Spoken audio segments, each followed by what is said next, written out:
Welcome to First But Last, brought to you by the Wyoming Humanities. I am your host, Emmy DeGrappa.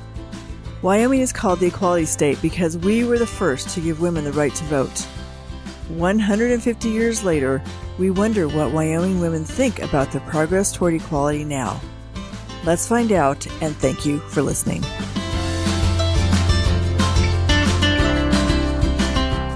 In this First But Last episode, we are talking to Laura Griffith. Laura is the founder and executive director of Recover Wyoming. Recover Wyoming is the first peer-based recovery community organization in Wyoming. Let's meet Laura Griffith. Hi, Laura. How are you doing today? I am doing very well, thank you. You were born in Wyoming. Tell me about that. I was born and raised in Lusk, Wyoming, which of course is in Niobrara County, which, if people don't know, is the least populated county in the least populated state.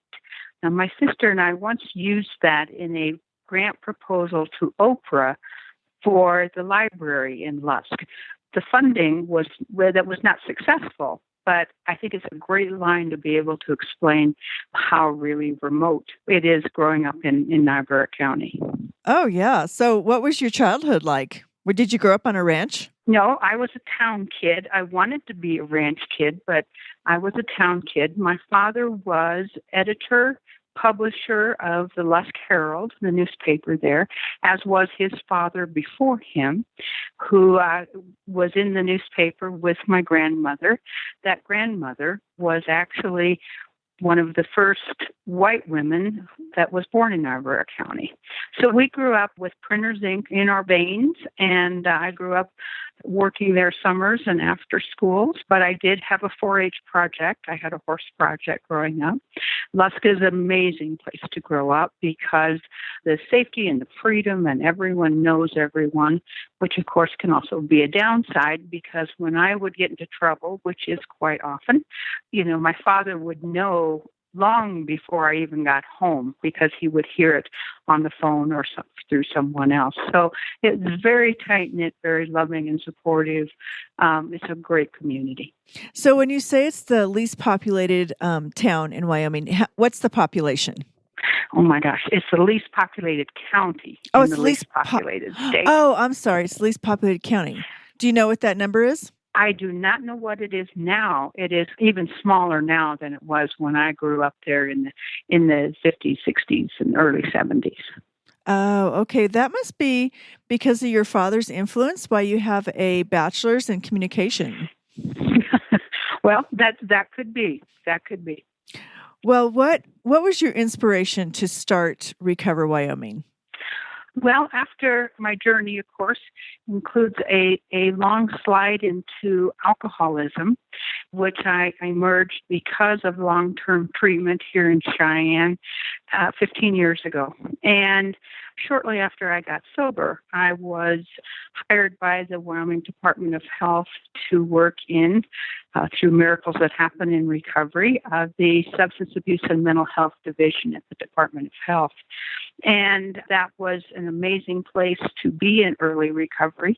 I had been in their programs that funded through the state of Wyoming.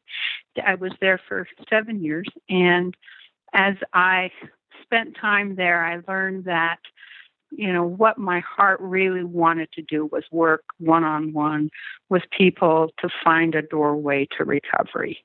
And so that's why I decided in 2010 to leave state government and that wonderful job and the people there to create Recover Wyoming because I saw the national recovery movement begin to grow across the nation. And I got linked up with our umbrella organization called Faces and Voices of Recovery in Washington, D.C., and I just decided I wanted to do this thing. And currently there are about 120 RCOs across the nation. There are 4 in Colorado. There's 1 in Montana, 1 in South Dakota. Idaho has gotten state government funding and some foundational funding. They have a whole network of 8 in Idaho. So I didn't just create this concept out of thin air. I and Recover Wyoming are founded on the shoulders of leaders who have been creating the recovery movement for over 25 years. And I think being a woman in Wyoming, and as you know, when you look in the mirror and you say, someone ought to do this, Wyoming needs this, someone ought to create this, you're looking at yourself. So I just did that. I just said, let's go do this with some amazing support from a very loving family and support from my old office at the Department of Health. So that was the impetus. Is I know there's people that need help finding a pathway, a doorway out of addiction and into recovery. And not every doorway works for the same person. So how do we find or help them find another doorway? Let's try another doorway and keep trying until recovery can be achieved. Now, how is Recover Wyoming different than an AA program? Well, the model, and like I said, we're modeled with this national movement. The values of what we do, the core values we run on are that we are peer-based, peer-driven, peer-led. So that means the entire staff at Recover Wyoming is in recovery. The board of directors are all in recovery except for one, and he's a family member of someone in recovery. So there's that pureness that's so important, that lived experience that said, I know what this feels like, and I'm here to help. So we are neither faith-based, nor 12-step-based, nor treatment-based, nor incarceration-based. But so what we do is take people where they're at and say, what doorway have you tried before, and why didn't you think that worked? Let's try another doorway. So we don't tell them what they need to do. We listen closely to what their experience has been and what are they willing to try again. Recovery is not a real linear process. For me, I relapsed over a 12 to 15-year period after I realized I had a problem with alcohol. Lots of stops and starts, lots of trying to go to treatment or going to the 12-step family. We just got to keep trying.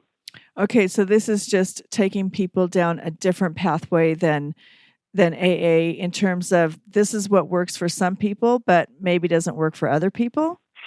Sure, and if they're interested in a 12-step family, AA, NA, then, we'll get them right through those doorways. I mean, I'm a product of the 12-step family, and I honor that tradition. I also know that it doesn't work for everybody. So it's like, let's just keep trying. But, if they're interested in that, then by all means, let's go. Let's get this started. We don't have sponsors the way a 12-step program has. We have recovery coaches here at Recover Wyoming, including family member recovery coaches, and that's just a peer mentor. That's not someone who's going to work a program with you. It's someone to help you find the pieces of rebuilding your life, whether that's housing or employment, whether that's, learning to build relationships with your family again. So we do have those services. They're not like a sponsor. Oh, okay. I think what's interesting is that if it's peer-based, then is it like a contract that one person, like say yourself, is making with another person to say, you're going to help me get better? Or how does the peer-based come in? Well, I think it's certainly not as formal as a contract. Someone might come in or say they recently got out of incarceration and they really want to stay clean and sober. They might come in and say, how could you help? And so they might want to sign up for a recovery coach, and that's just filling out some basic information about, their pathway, their contact information, their length of sobriety, if any, at that point. And then they start meeting with their recovery coach. It's a real non-formal relationship. It's really a friendship. They're absolutely able to come into our recovery center in downtown Cheyenne and work on our computers and help build a resume or get on the phone and get in contact with all the services around the state and in Laramie County. And so it just becomes a relationship of texting each other, maybe at night, saying, how's it going? I was thinking about you today. Did you go to a meeting? Or maybe they're linked up with mental health services in their communities. And, certainly technology at our fingertips is a wonderful thing and can really save lives by just saying, I'm having a really tough time. And, getting on the phone and having a 3-minute chat that helps right that boat and stay clean and sober one more day. So you work with both men and women, correct? Correct. We work with adults, anyone over the age of 18. Okay. And is recovery different for women than it is for men? Boy, that's a great question. My experience as a woman in recovery, I think in some ways it is.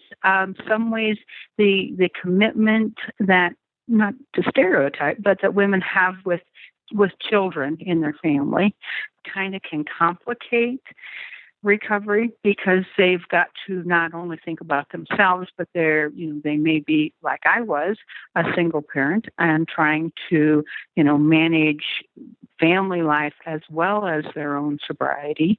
So, but that's, that can be, single dads. We work with many single dads. So there's no one size or one type. So I'd hate to kind of start to build a box that's that different. Right. I understand that. I didn't realize you were a single mom.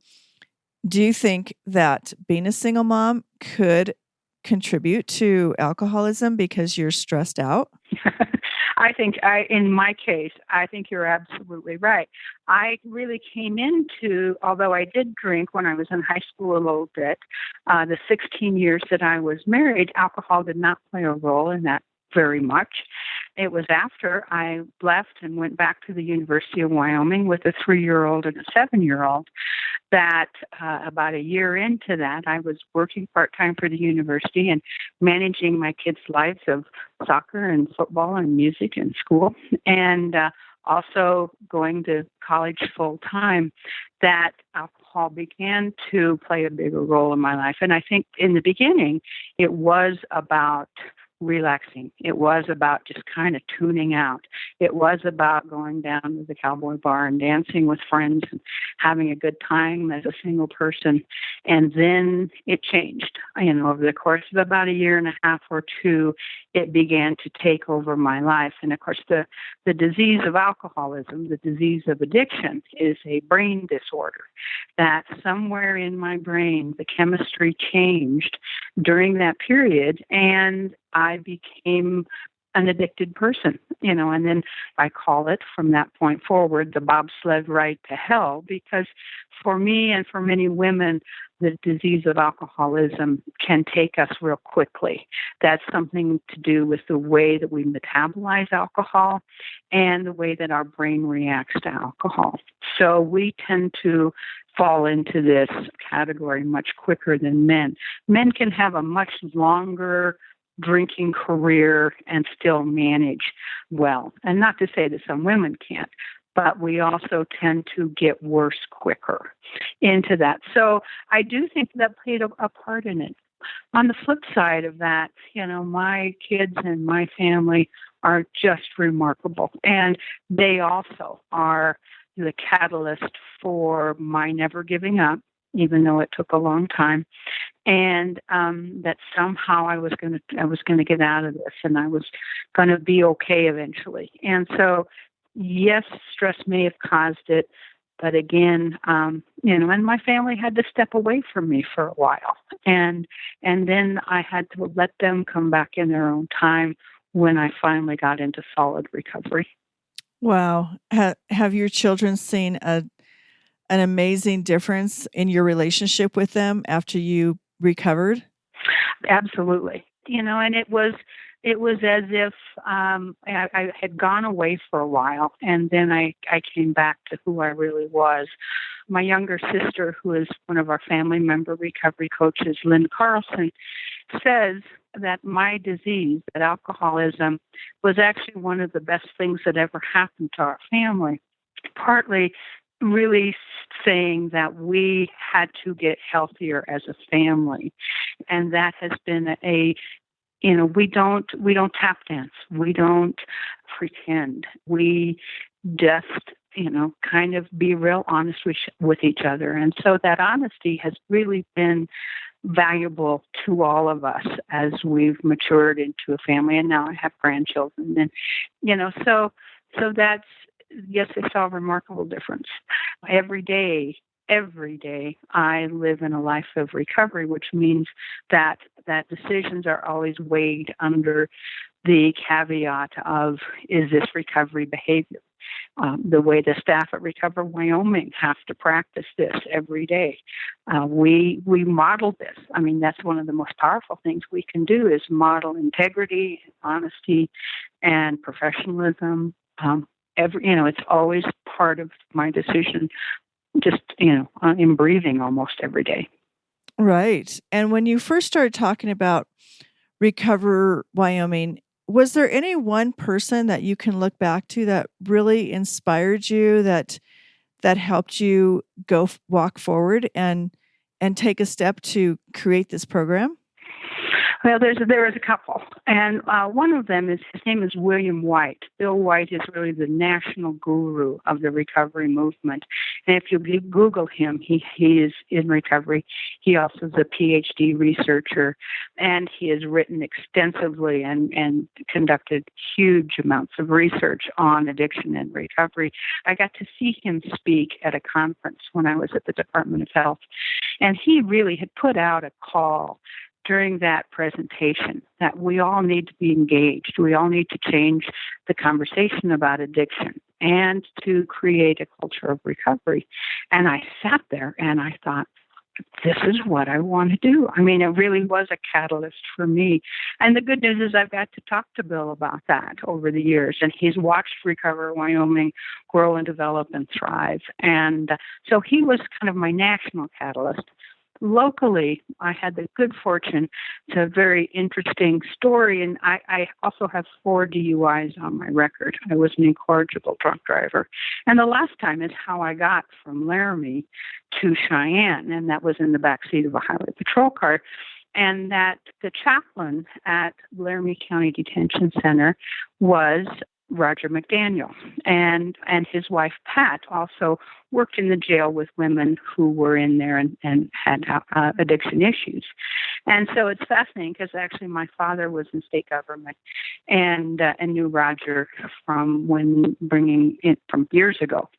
So anyway, so Roger and Pat arrived in my life and had helped me early on. And then later, I was at the Department of Health when Governor Freudenthal had asked Roger to leave the Department of Family Services and move over to the Department of Health in the Substance Abuse and Mental Health Division. So all of a sudden, Roger was my boss, which was just hysterical because, he'd seen me in an orange jumpsuit.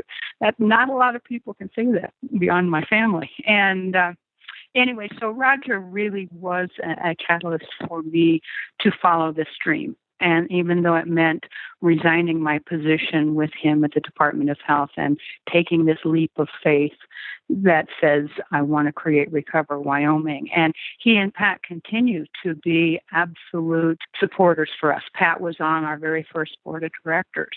So that, that's more of my local impact person, but also a national impact person.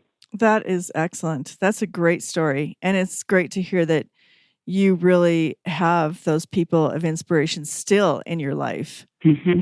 And now that we're celebrating the 150th of women's right to vote and celebrating really that we were the first state to give women the right to vote, do you have any feelings or attitudes about how we can mentor young women to go into the future and work and be inspired like you were? And I know your circumstances are obviously different, but at the same time, there's lots of women who are facing the same kinds of trials in their lives.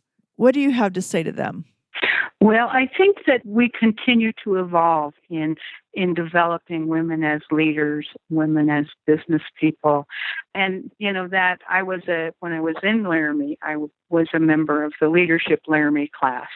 And then, so I was thinking recently about some friends of mine who are now in the Leadership Wyoming class and how special that is to get those experiences both men and women, to develop another cadre, another generation of leaders. And so I think those kinds of programs, are vital. I think there's going to be so much more for women, whether that's the Latina program here in Cheyenne or, any number of other women in leadership kinds of roles, certainly developing women leaders in the political realm, women leaders in business.